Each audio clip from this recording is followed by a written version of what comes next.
Okay, let's say that you have an equation like this, x plus y squared equals 3, and you have to graph this on your graphing calculator.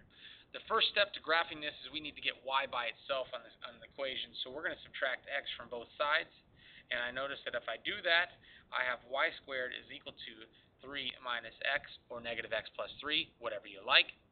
And then what I need to do is I need to take the square root of both sides, so I have y is equal to the square root of 3 minus x.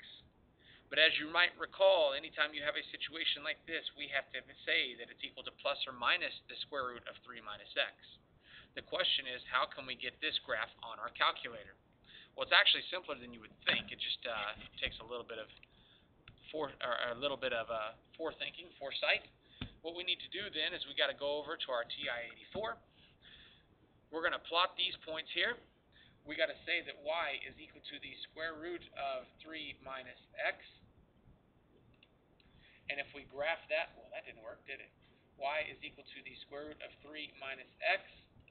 When I graph that, I'm going to go to standard zoom.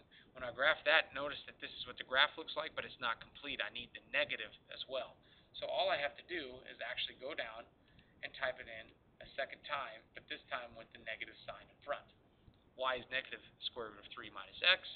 I graph that, and I see the second line come in, and now we have the graph of y is equal to plus or minus the square root of 3 minus x, or x plus y squared equals negative 3.